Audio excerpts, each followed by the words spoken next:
Good evening. This is the April 10th Canby Urban Renewal Agency special meeting. The first item on the agenda is a Pledge of Allegiance and a moment of silence.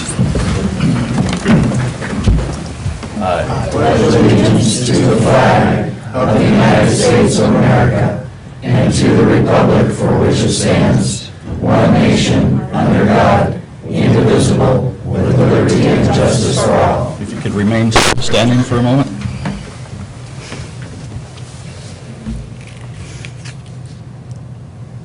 Thank you.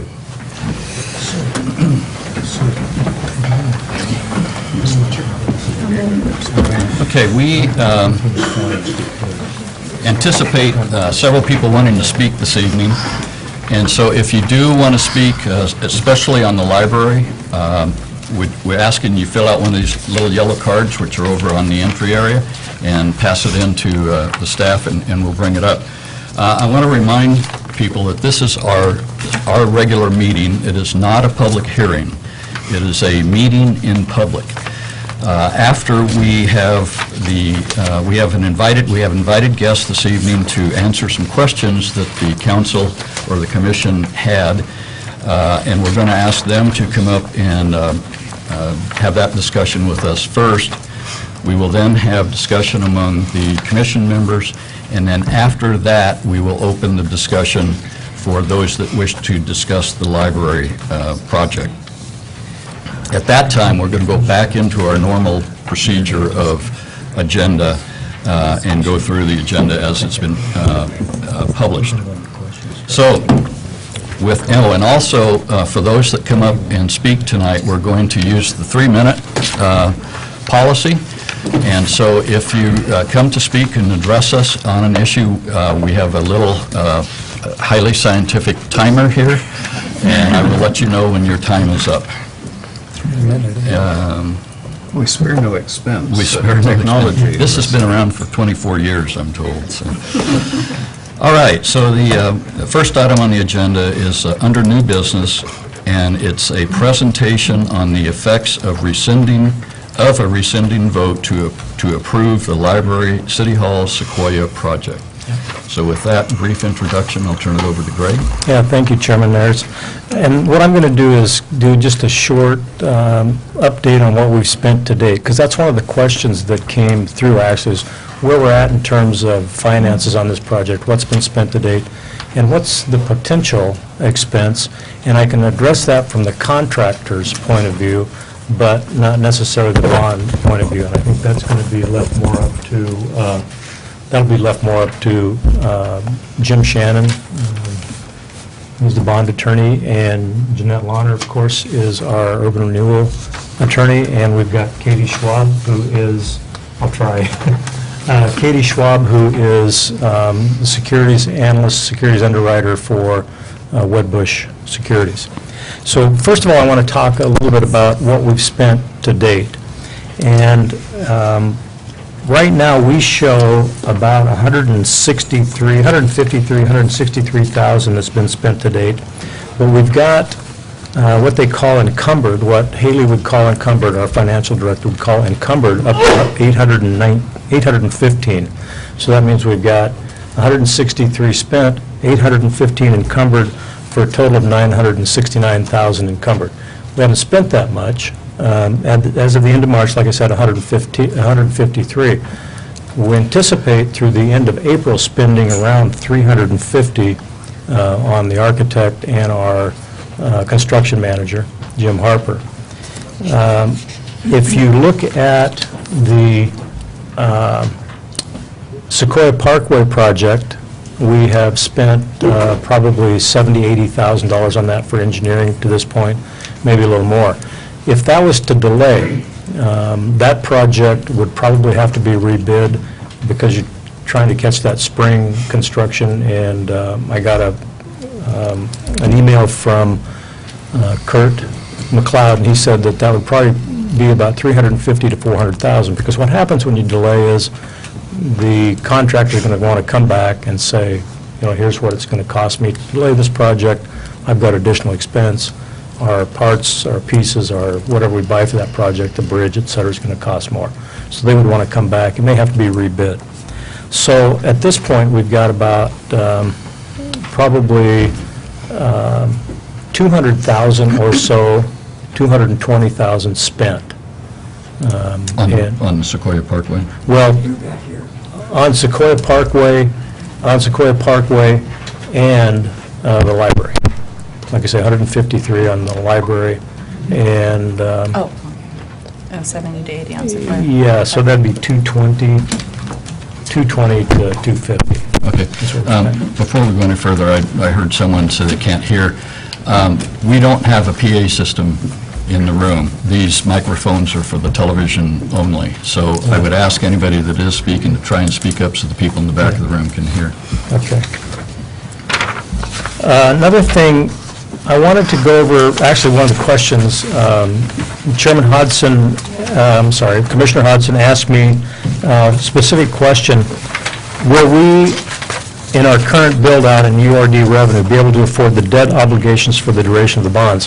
When we did this project, if you remember, we had a feasibility study done by Eco Northwest.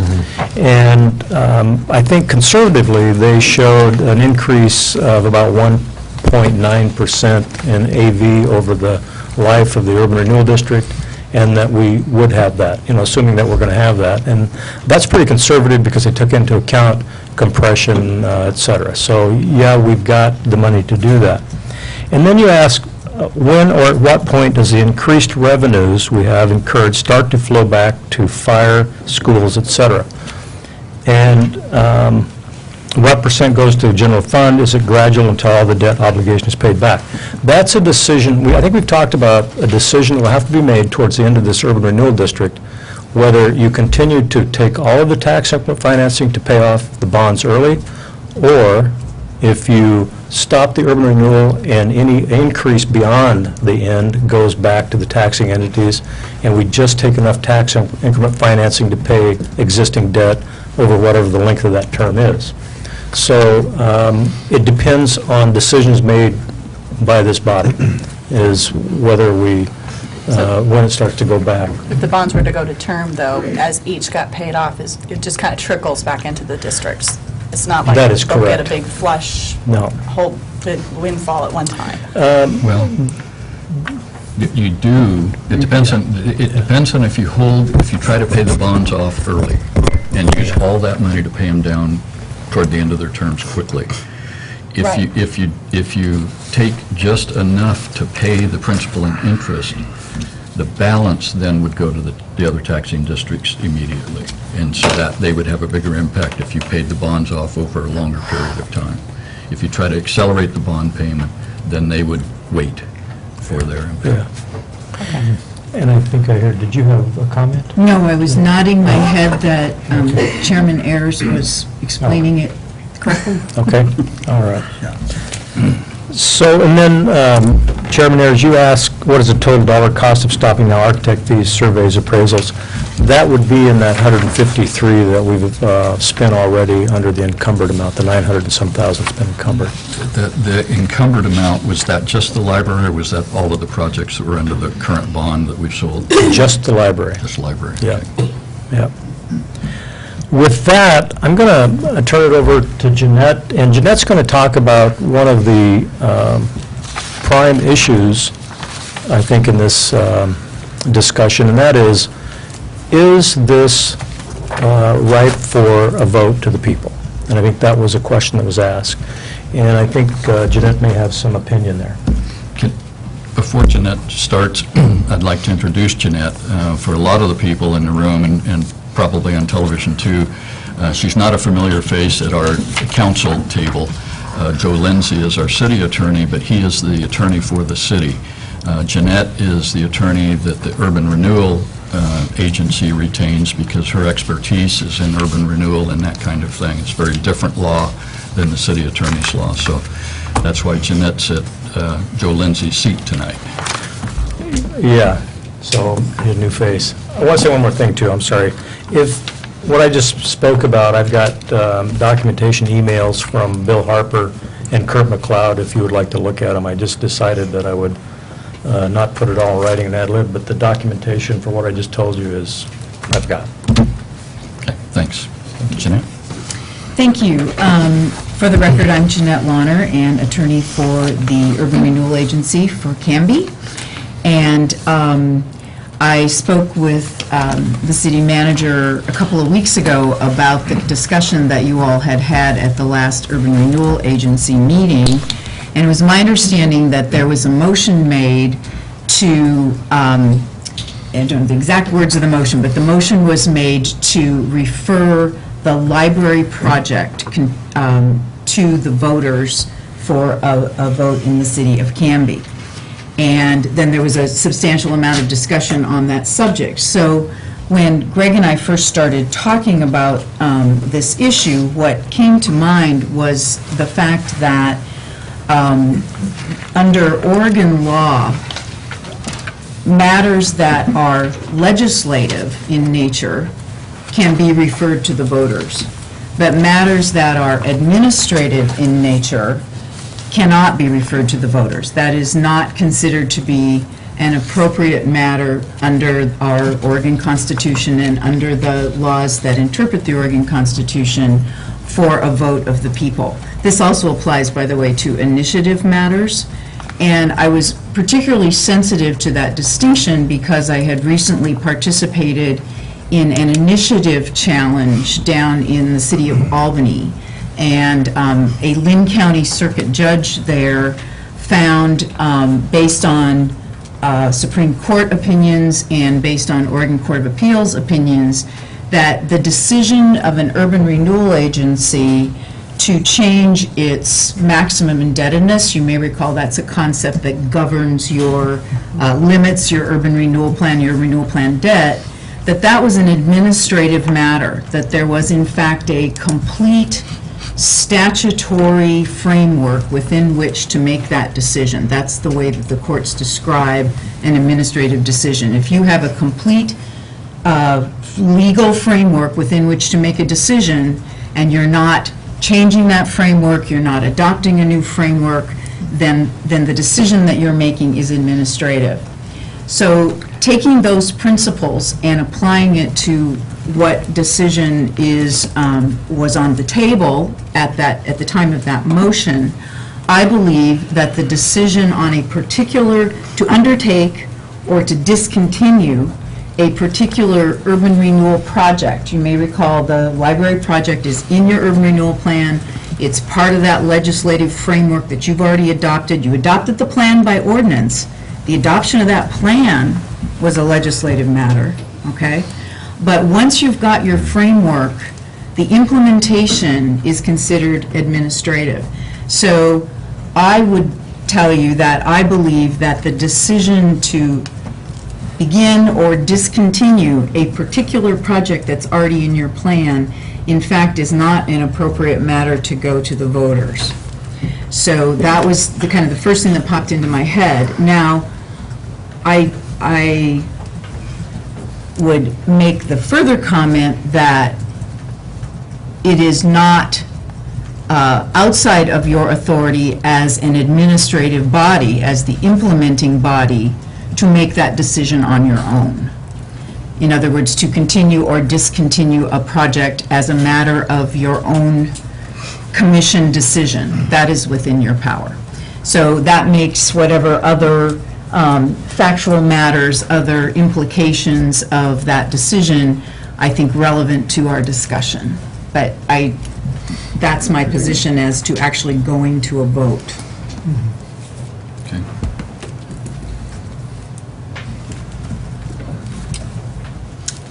Any questions of Jeanette on that issue? Pretty clear. Okay. Thank you.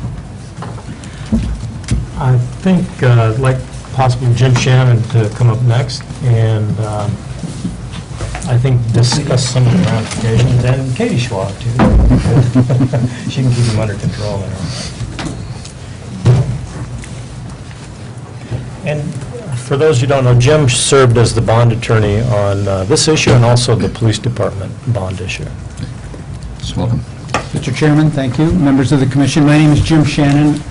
I'm an attorney with Mercer Shannon in Portland, and as Greg mentioned, we have represented the city in a few of their recent financings. I'll try to, as was done with Greg's comment and Jeanette's comment, I'll try to lump all the questions into a broad category. And just following up with Jeanette's, where Jeanette left off, I also believe that you have the authority as a governing body to decide whether in fact you want to go forward with library project or not. The bond documents are very specific as to what is allowed or what the money is to be spent for, and the library project is one of those specific projects. But since you have the authority to make changes, you can decide, if you choose to spend the money in a different way. As long as it's in the urban renewal plan, because the way the financing was arranged, the urban renewal agency, under an intergovernmental agreement, pledged its revenues, urban or tax increment revenues, for the repayment of the city indebtedness. If you choose to change the way the money is to be spent, however, there are going to be a number of documents that have to be revised. There's an intergovernmental agreement between the city and the agency that would need to be updated.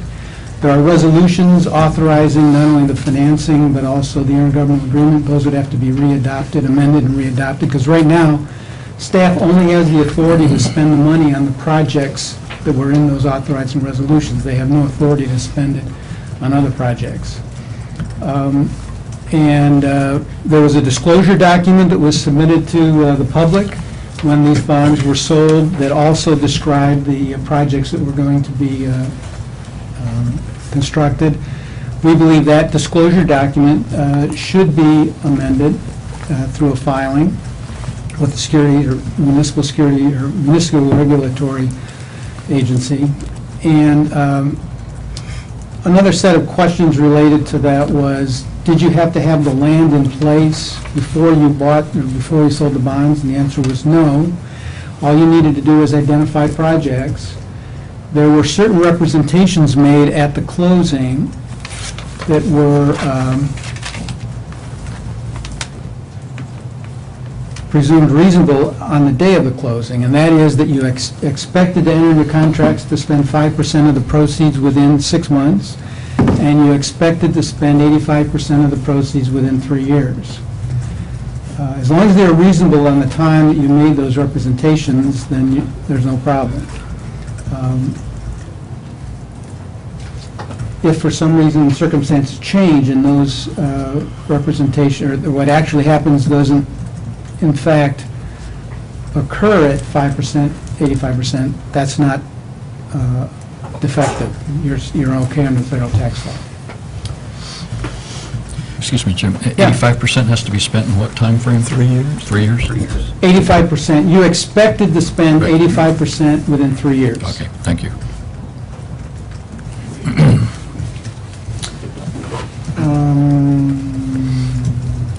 These bonds were also insured by a municipal bond insurance company, and one of their requirements is that if there are any changes to the documents, they have to be notified, so you would have to disclose that to them. The documents also require that if there is an amendment to the main documents, which would be required because the projects were described there, you need a bond opinion that says that that amendment does not adversely affect the bonds. So you can make the change if you choose to do so. It's not an easy fix, but it can be done. It's going to require a number of changes to the documentation. And also, I know it's the same group, but these are actually city bonds, not agency bonds, and so the city would have to take the initiative to make these changes, not the agency.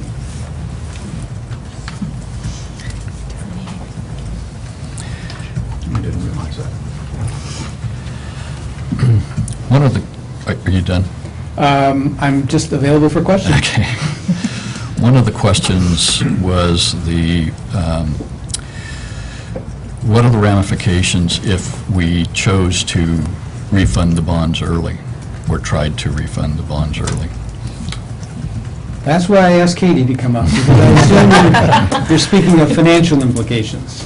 Well, yeah, and Well, and ramifications to Yeah. the city's rating and reputation as well.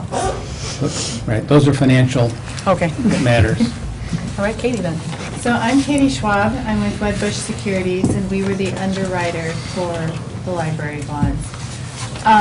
We were also your underwriter on the police department bonds. So essentially, you've got three options if you choose to take the library out of the bonds, or not go forward with the library. One is to buy bonds on the open market. I don't have a cost figure for you on that because I frankly am not in that side of the business, but you could go to a broker and buy bonds. The other thing that you could do is you could just use the proceeds that you have outstanding for your bonds. And right now, there's a call feature in the bonds that says after the first 10 years, you can call the bonds at no premium, meaning no penalty. So you could set that money aside, the unspent proceeds aside, and just continue to make your debt service payments. Right now, you're spending about $535,000 a year, about that, on an average. And you could just continue to make those payments and then in 10 years defease the bonds. The third option is to do what's called an advance refunding. So basically, you've changed the use, you've decided not to do the library, and so you can take the unspent proceeds from the library, you can add to it to repay the portion of the bonds that have already been spent, and essentially do an advance refunding, which means you'd be issuing new bonds and setting the proceeds of those new bonds aside in an escrow account, and then in the 10 years when they're callable, they would go away. That would bring your debt service to about $130,000. The difference is, with the $535,000, you get a new library. With the $130,000, you get nothing. So you're spending money to get nothing. So that's really the difference. May I? Yes. Chairman? You said the $535,000, that is just on the funding for the library portion of the project, It was for correct? the new money, yes. It was the library portion Library and the portion. Sequoia part. Oh, I think and the the Sequoia was in there too. Let me look real quickly, Greg. I think that was just the library, but let me look real I quickly. think so. The 535 was the library and the Sequoia Parkway. I don't have them separated. Okay. Could So- those projects be parceled out and separated? They can be. I Okay. just don't have that figure that separates them. Okay, that was an important question, thank you. The 130 is just the library. Okay. Okay. It seems like a small payment because the library and Sequoia would be about 12.7 million, so it's a $535,000 payment for, okay, Yeah, it'd be about 2/3 of that. okay. So, Commissioner Ryder, you also asked about ratings. Was that your other question that you asked when Jim handed Tracy, it over? Tracy, I think Oh, she's- me. she got Sorry. me. Oh, right. She got I'm my sorry. name, yeah. Sorry, Ryder's in front of you. Right. The name tags are There's slightly off, huh? So was that, what was your question? There had been some concern and some conversation about future bonding abilities. How would returning bonds early or parceling out the library and, making any changes to these bonds, how does that affect the city's bonding rating in the future for other projects? If you do one of these options, it doesn't necessarily affect your rating. Any decision that one governing body does that changes a decision from a former governing body would be reviewed by both investors and rating agencies. But does it actually have a direct one-for-one impact? No. So it's very hard to say what the impact would be. There could be an impact, but there may be no impact. Do we have any examples of any other municipalities that have gone through the process we're talking about right now where it had a negative impact? I don't know of an example that's similar to yours. Do you, Jim? No, the only thing I would mention is we have had instances where a new governing body would come in and would look at the action of a prior governing body on a financing, but we've never had a governing body take any corrective action. That they've always examined what the prior administration did and then decided to go forward. And quite frankly, I think it's because by the time they got into it, money has been spent, and although they may not have made that decision themselves, this new governing body, they felt that it would be best to continue the project to get something out of what was already spent. Okay. Any other questions? I have one. Clint? If, on the library project, if all the real estate pieces can't be put together and the original plan carried out in its desired form, under this bond issue, would it be able to revert back to the old location and develop the library there? And if there's not as much money spent on the project, that could be paid back early as well, is that right? Yeah, the bonds do not, and the resolutions do not specifically identify a site for the library. So you've got flexibility without making any changes to the documents to locate the library wherever you choose. And if there are, when the projects are all done, and you've got extra money, you've got a couple options. One would be to do other projects that are in the urban renewal plan, or you can use it to pay debt service on the bonds. And the first call date is 10 years out, so if there is money left over on the first call date, you could then redeem bonds as well. Thank you. I would just like to caution to make sure that nobody misunderstands in that. The only reason you've got this flexibility is because this type of financing is totally under your control. If this was a general obligation bond, for example, which was voter approved, you would have no flexibility because the voters would be the ones that would have decided that. But in this particular case, since you and the city governing body had the ability to control the financing, then you can make these decisions and make these changes. Okay. Any other questions? Have all of the questions that you've asked been answered?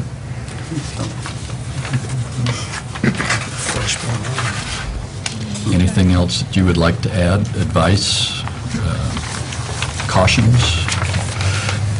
Well, take my lawyer hat off, and I'll put Katie's financial hat on for a moment, and she'll slap me if I speak out of turn, but she mentioned some options you have, but the refunding of the bonds, I'm not sure you may have totally understood. If you do a refunding of these bonds and you invest the proceeds until the first call date, if you remember how that works, the bonds are going to carry a 3 to 5% interest rate, but you're going to have a 0.5% investment rate. So there's going to be a significant financial disadvantage over a long period of time.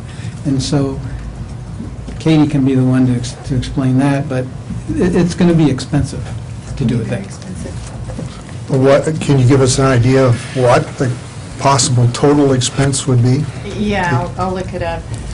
But what Jim is talking about right now in the pool, for example, the local government investment pool, you probably get, Haley, correct me if I'm wrong, about 1%. Isn't it 0.55 right now? Okay. Well, I think that the pool's investment returns to you is about 0.5% or 0.55 or 55 basis points. So if you were borrowing money at 5% and you're getting 55 basis points back, obviously you can see that there's a disconnect there. You're spending, you're borrowing money at a higher rate than you're investing it.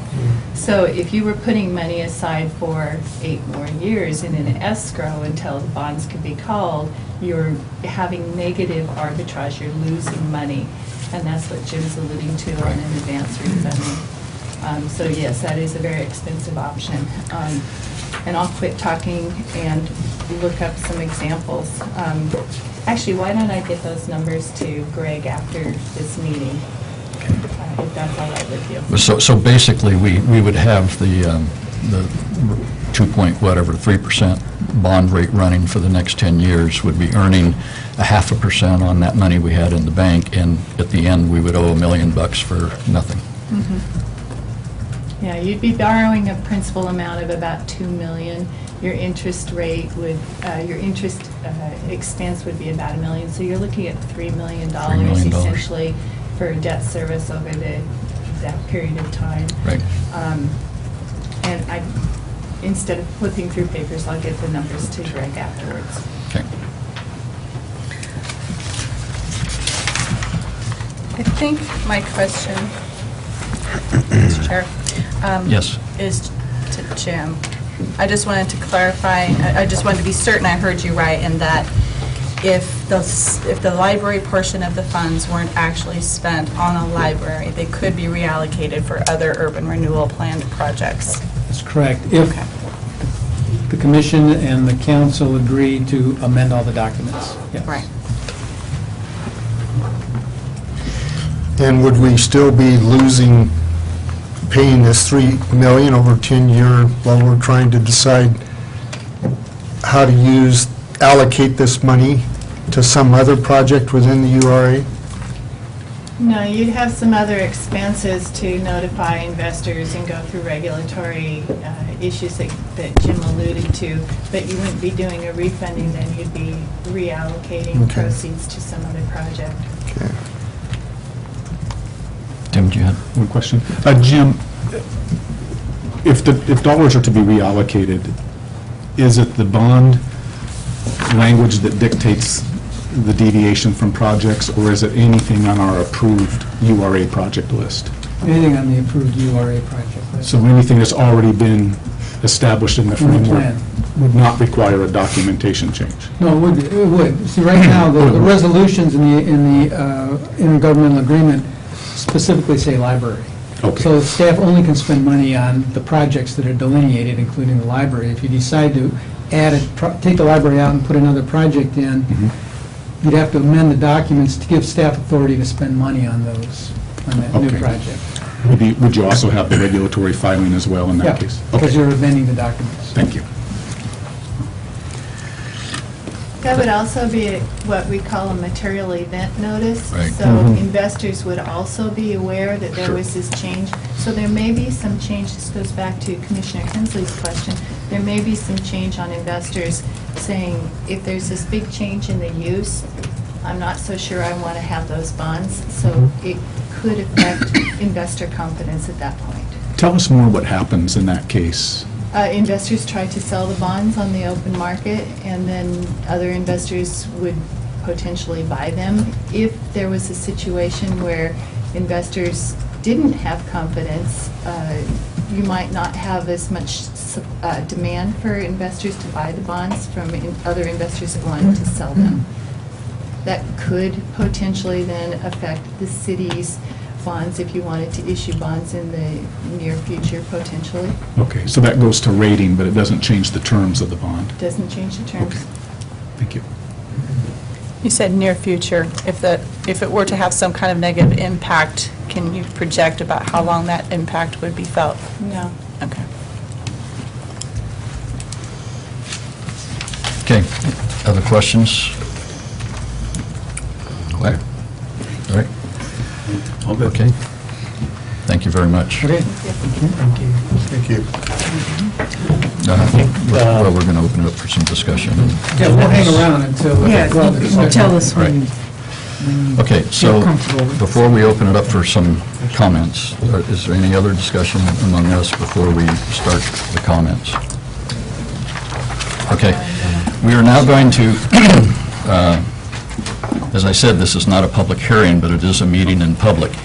So we're going to give opportunity for citizens to make comments on the issue, specifically with the library. And I have 4 speakers signed up so far. If you would like to speak, please fill out a yellow card and let our staff have it. We're going to keep the 3-minute timer. I understand it's a 3-minute timer. That's what our policy says it is. And so we will start with Robert Backstrom. And for those that are going to speak, you must please come up to one of the microphones.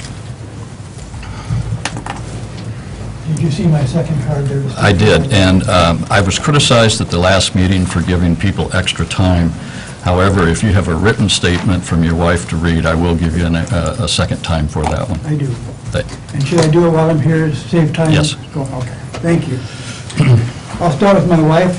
Her name is Carolyn Backstrom. She's a Canby resident since 1975. She can't be here tonight. I'd like to encourage the city council to put all remaining urban renewal projects to a vote of the citizens who will be paying the bills. These items are too expensive to be decided by a simple 4-3 majority. Prior to that election, I recommend that you ask the Canby Herald to publish a thorough analysis of the benefits and liabilities, the important facts and figures, the sure things and the risks, and publish that information on the very front page. City staff could help prepare the information and work with the paper to get it done thoroughly and objectively.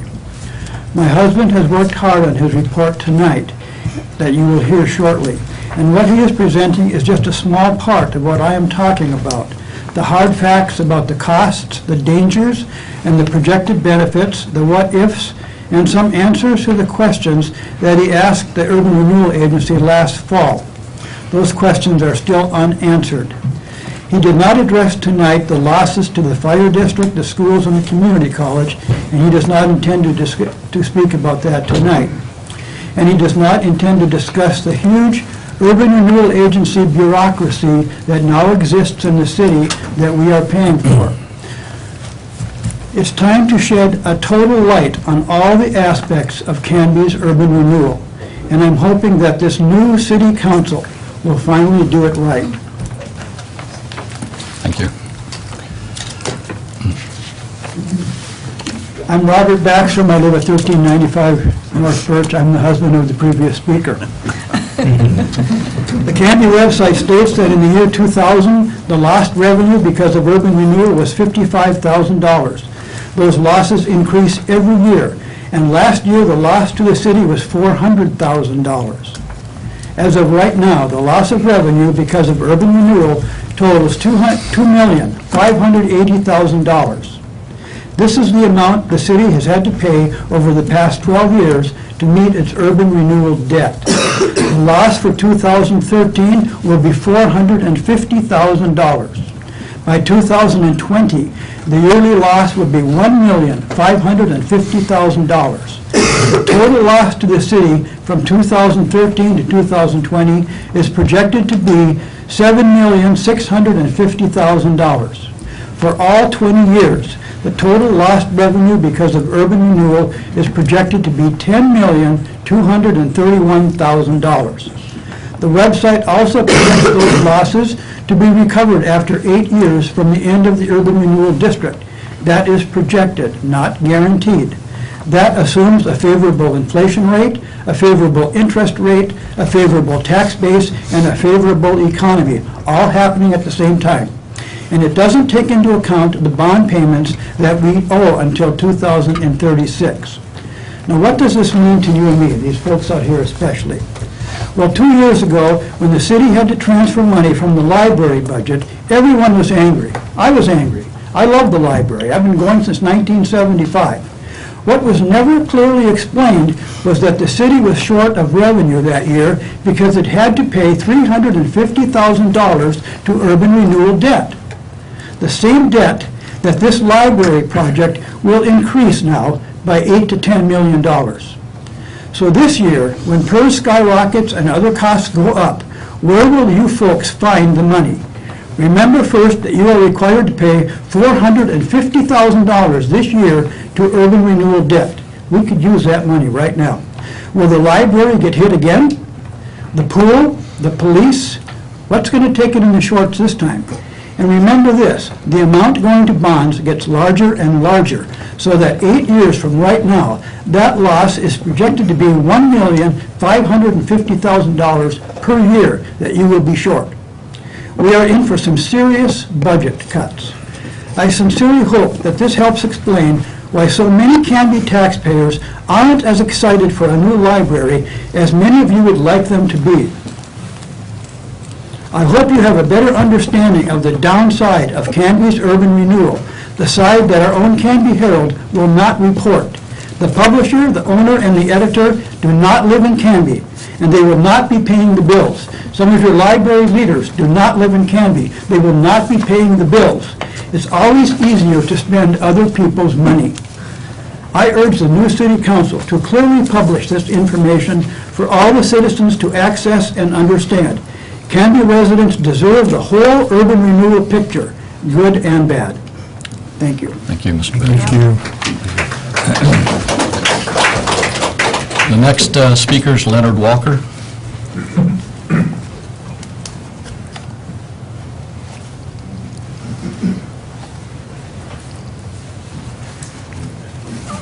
My name is Leonard Walker. I live at 1526 North Plum Court in Canby. Mine is pretty short here. Most people don't understand that urban renewal projects hurts the citizens of Canby, as well as all the citizens of the state. For one example, look at the financial condition of the school system in the state. This means cuts or increased school tax. This diversion of taxes by URD districts all over the state hurts every taxing body in the state. Please do not raise the tax burden on the people. These URD diverted taxes are not free. Someone down the line will have to pay the bill.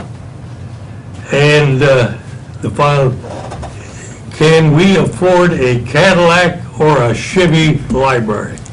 Thank you. Thanks, Mr. Walker. Thank you, Mr. Walker. Thank you. Next card is from Robert Bitter.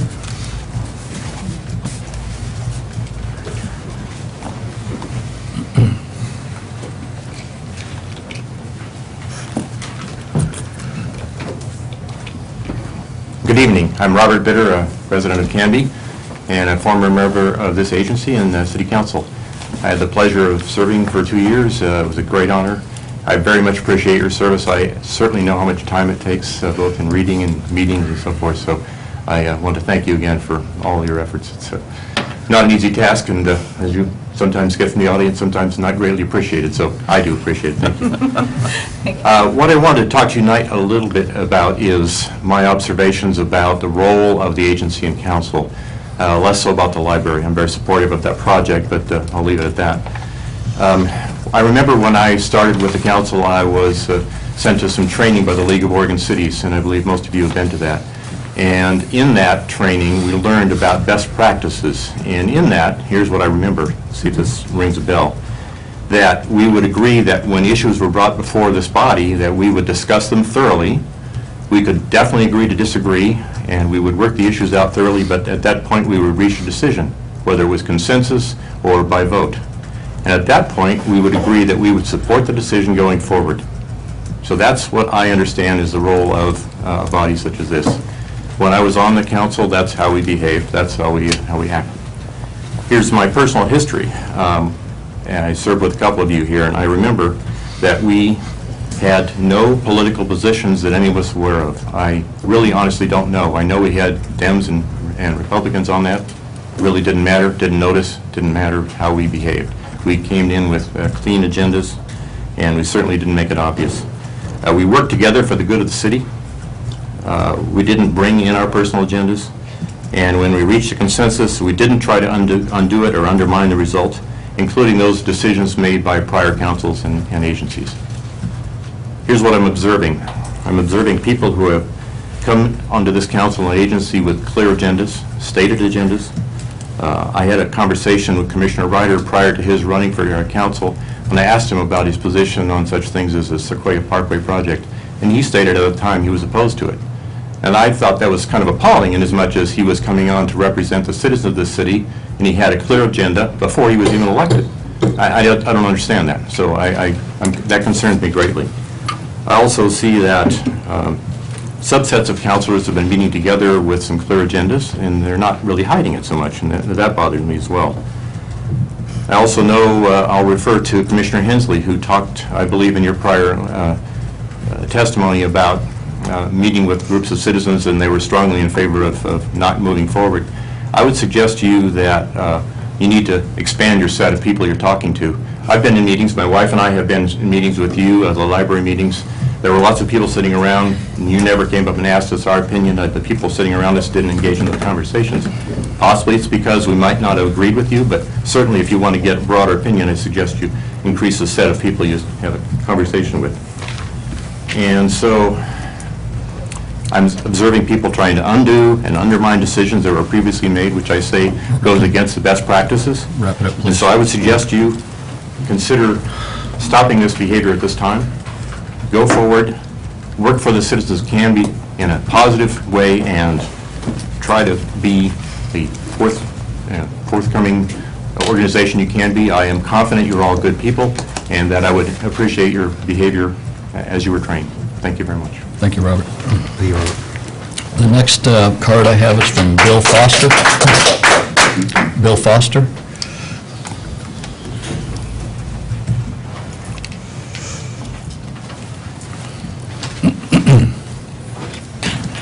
Well, I'm Bill Foster. I live 1655 South Elm Street, and I'm speaking on behalf of many of us that have been in these meetings before, but in particular myself and my daughter. I don't understand why we keep bringing this up.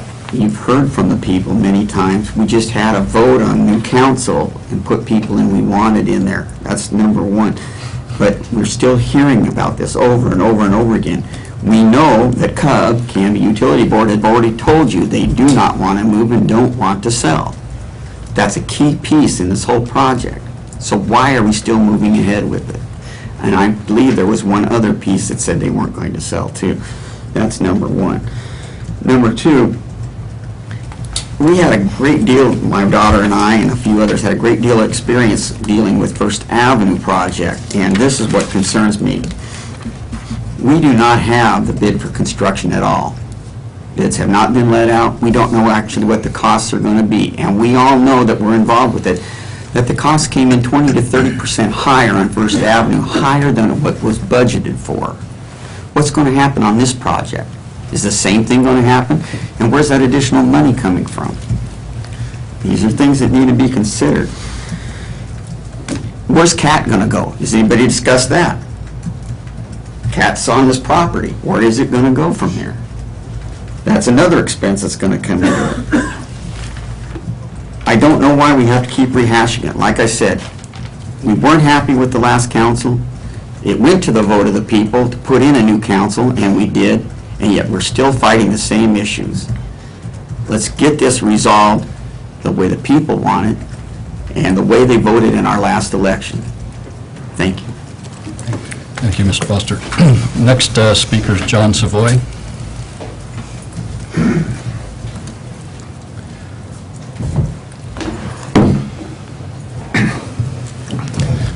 My name is John Savory. I live at 980 Northwest 22nd in Canby. And I would agree with the last speaker. We keep rehashing something that has been going on for some time, but I think that in the previous meeting where this was all approved, it was admitted that if this library went to a vote of the people, it would be soundly thrashed. And the proponents of the library didn't want to see that happen, and that's what Penny admitted in that meeting. I think the case for building the library with urban renewal dollars was built on a foundation of deception. And anybody that is familiar with a calculator would understand that. I happen to sell calculators, so it was easy for me to get one. So in that meeting, Penny stated that each person, man, woman, and child, that walked through the library would spend approximately $24.63, I think was the exact figure. And then I went to the public records and found out that there were over 108,000 individual visits to the library in 2011, the last year for which figures became available. And that simple math calculate, divide by the square root of pi, multiply by the distance of the Earth to the moon, and that comes out to just under $2.5 million that the library is going to generate for the surrounding businesses.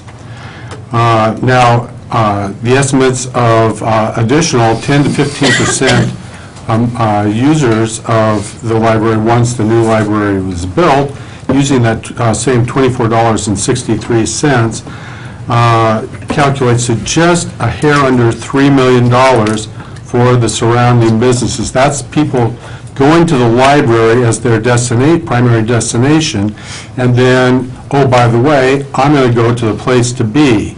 And I assume that they are looking for that tsunami of cash even now. So, as a good friend of mine said, if those are indeed the dollar figures, let's build two. That sounds like a good idea. So, the second thing about the urban renewal that concerns me the most is that, as Mr. Backstrom says, that it takes money from the schools, the police, and the fire department at a time when these people are in critical need of our dollars that we don't have. And which would you rather have? Police when you call 911, or be able to go to the library and check out the latest Vince Flynn novel? So, and finally, it disturbs me that some people have engaged in the politics of personal destruction, and this is on a personal note. In the previous meeting, Mr. John Drott alluded to the fact that the people that were opposed to the library were evil. He used a famous quote that said that the only way that evil can survive is if good men stand by and do nothing, assuming that the proponents of the library were the good guys in the white hats, and those of us that opposed the library were in the black hats. And then, Mr. Parker, I took great offense to your characterization of Ms. Hensley as a coward. And I think that you owe her a personal public apology. That is just uncalled for. Mr. Saver, could you wrap it up, please? I will, right now. And so I think I'm going to end by paraphrasing Moses and channeling Burt Lancaster or Charlton Heston and say, let my people vote. Thank you. Are there any others that wish to address the issue of the library this evening? Mr. Chair, Yes. I'd like to ask a question to Mr. Savory, please. Mr. Savory, what? Yeah. Were you speaking tonight as an individual or as a member of the Planning Commission? As an individual, it's on my yellow card. Okay, just wanted to make that clear. Oh, yes. Thank you. All right, that's the end of the discussion, or not the discussion, but the public input on that question. Is there any discussion or next steps from the commission before we go on to the next agenda item? Well, I just have perhaps some questions about some of the dangling things that are out there regarding the library. So he brought up the issue of staff, CAT. Do we have a plan yet for that at all? Yes. Okay. You don't know what it is? Well, yeah, I guess because we've got, balls are in motion, and Yeah. so ironing out. Yeah, some CAT of those- right now is looking at a property over by Wilco. There's some empty buildings over there, lots of parking, et cetera, so right now, looking at that. And staff, we have resolved staff pieces yet? We have looked at several pieces, we've narrowed it down to, we think, one or two, and we're getting a couple of questions answered, like making sure there is fiber, we can put telephones in, that type of thing, but that decision, I think, could be made within the first part of next week, yes. It is. Is that the old old Wilco facility or the new one? The new one. New one. Yeah. Oh, okay. Every time we've said Wilco, I've always pictured the old one on Ivy. Sorry, there's, actually, you may remember the name Zimmer. Mr. Zimmer has a building over there that is empty, has been, I think, since he built it, and we're looking at that. It might be a very good location for CAT, and I think that's where the direction we're heading. We've looked at several locations, not Right. just that one. And for staff also, we've looked at, I don't know, 5 or 6 probably, but I think we've narrowed it down to 1. Right. Other questions? Including modulars. Modulars, We yes, I looked knew at, that. so. Thank you, Greg. Thank you. Is that all? We're ready to move on to the next agenda item? All right. Thank you to our guests that came to assist us this evening. Okay, we're going to go on, pick up with our normal agenda. And the first item on that item, or on that part of the agenda, Announcements? okay, yeah, community, and we'll do community announcements. Okay. Are we ready? Yep. I'm getting better at this. Yeah. So, just have a few community announcements, and some people may not have gotten the flyer that was out in the audience. National Drug Take Back Day is Saturday, April 27th, from 10 a.m. to 2 p.m., and expired or unused prescriptions can be taken to the Canby Police Facility at 1175 Northwest 3rd Street. If you can't make that day, you can still take them. They have a drop box right in the lobby, so if people want to do that. And then I just wanted to announce that this spring, the school district is introducing the Canby Teacher Adoption Program, in which teachers' classroom needs are being paired with willing volunteers in the community who adopt them and commit to helping them for the rest of the school year and hopefully beyond. So if you have a little time to spare and want to make it count a lot, please call or email Tracy Height, who's the volunteer coordinator, at 503-336-3604, and thanks to the Canby Education Foundation for supporting this effort. And I just had one more that wasn't on the packet. We put on the website about North Ivy's going to be closed. The railroad is going to come in and replace the crossing, and that's going to happen from April 23rd. To the 25th? Yeah, through the 25th, so it will be closed like overnight, the 23rd and 24th. Okay. So, and they'll have flaggers like far back as 3rd Street on either side.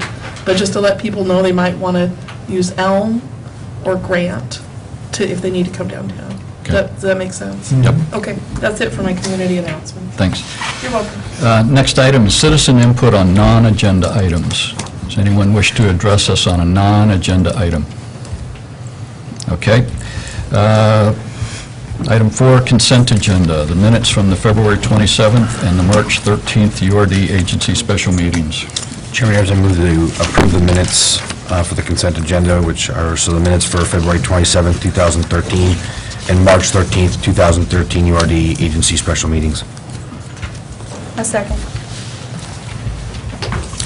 Motion by Commissioner Hodson, seconded by Commissioner Hensley, to approve the minutes of the February 27th and March 13th URD agency special meetings. Those in favor say aye. Aye. Opposed, same sign. That passes unanimously. Next item is resolutions and ordinances. URR 13-03, a resolution to award the bid and sign a contract with North Santiam Paving Company for the construction of Sequoia Parkway Stage 7, street improvements, and Oregon Pacific Railroad crossing. Yeah, I'll take that, Chairman Ayers. In your packet, on page 13 of the packet, is a staff report from Kern McLeod regarding the bid process, and then a couple more pages in, 16. It shows the bids that we received. We received 14 bids, and there's actually pretty good, it's pretty tight knit, actually. And the low bidder, apparent low bidder, and it was approved by Kurt, is North Santiam Paving, and they came in at $3,262,681,000, and that's around 250 or so below what was estimated. So that's a good sign. Well, the project is $4.2 million with 3.5 was the engineer's estimate for doing the project, came in at 3.262. That's a very good price. We're in a good position, and 14 bids is really good. So I think we got a really good bid on this. When you said it was tight-knit, I assume you mean the bids were fairly close together? Yeah, they're pretty close. They were, I was surprised how close together Yeah. they were. Yeah. Yeah, it was a $100,000 and $3 million project, and you're less than $100,000 on second place. That's Yeah. pretty good. Yeah. So I would recommend that you approve North Sandiam paving. And Greg, what's our projected groundbreaking for this, do we know? I don't know if he puts that in there, but it's going to be relatively soon. He wants to catch spring and summer, but he may be starting yet in April, at least giving notice to proceed, and then they've got so many days to mobilize in and get started on the project. So he wants to do it as soon as possible, and I'd like to see it done sooner rather than later. Yeah. I think this is a good project for our industrial park, and Yeah. you and I have talked. Yeah. I had somebody, and I'll be blunt, somebody asked me why we were building a bridge for Buzz. I like you, Buzz. I hope people understand it's not a bridge for Buzz Wygant. It's just that he happens to go, his property happens to be along there, and I think it's going to be a great addition to the industrial park and open up quite a bit of that park for development in the urban renewal district. So, I think it is. You should also point out that there's quite a bit of dedication of their property to make the project